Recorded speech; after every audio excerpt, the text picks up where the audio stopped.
United States uses the dollar as a weapon and the reserve status of the dollar, other countries don't like this. And so to the extent that they can move away from the dollar, we're going to replace, the dollar. when the dollar collapses, they're not going to go to the euro, they're not going to go to the yen, they're not going to go to the renminbi, they're going to go back to gold. If you love your country, you should have gold in reserves. If you have a crisis of being intact, your paper money goes down in tremendous value.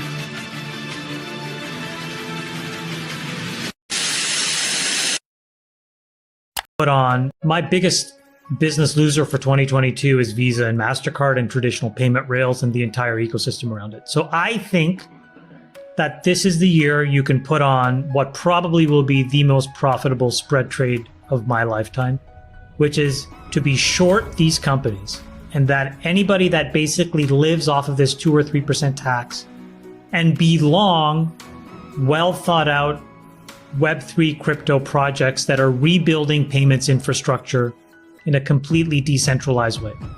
Now, that doesn't necessarily mean that what you say won't also happen, both that Stripe will have an incredible IPO and that a lot of these scammy crypto projects will go to zero. However, if you read the white papers of these crypto projects and you systematically put together a framework, I think you can be long those and you can be short Visa, MasterCard, because I think this is their peak market cap. Man, Visa's market cap is $500 billion, huh? It's incredible. It's a completely contrived duopoly that and what does doesn't need to Visa exist. mean to a young person? And MasterCard's almost $400 billion, so they're $1 trillion combined market cap. That's incredible. You have to understand that the canary in the coal mine here is pretty significant. The most important thing is Amazon.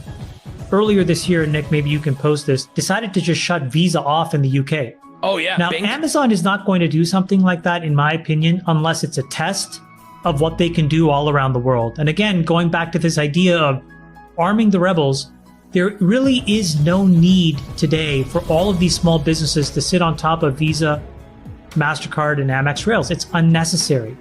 And so it'll probably get developed in the developing world first. This is why I think, focusing in markets like Nigeria, to me, are way more exciting than talking about these fading Western European countries. Who cares? Right. This is where this stuff will happen. It's not to say that those other companies can't, trundle along for a while.